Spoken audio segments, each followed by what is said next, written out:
सगळ्यांना नमस्कार।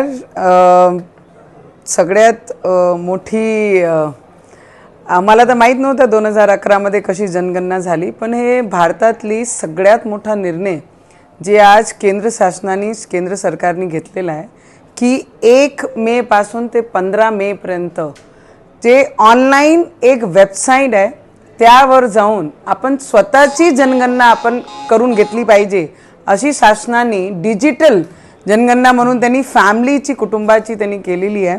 तर मी सगळ्या लोकांना महाराष्ट्राचे देशाचे जिथे कुठे मला ऐकतात आहे स्वतःची जनगणना करून पूर्ण फॅमिलीची आणि 27 मध्ये इंडिव्हिज्युअल जनगणना होणार आहे, पण तिथपर्यंत जे परिवाराची जनगणना आहे ते 1 मे पासून ते 15 मे पर्यंत आपण सगळ्यांनी ऑनलाइन जाऊन त्या वेबसाईटवर जर कोणी म्हणत असन कोणी लिंक पाठवते त्याच्यावर जा। हा सगळं ना करताना जी सरकारी वेबसाईट आहे दिलेली आहे पूर्ण सोशल मीडियावर आहे आणि जे अधिकारी देतील त्याच्यावर जाऊन आपली स्वतःच्या परिवाराची नोंद आपण जनगणना म्हणून केली पाहिजे।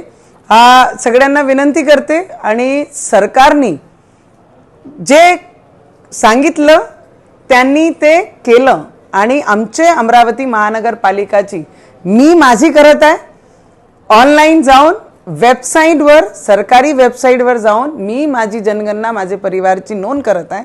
आपण सगळ्यांनी करावी एवढी विनंती।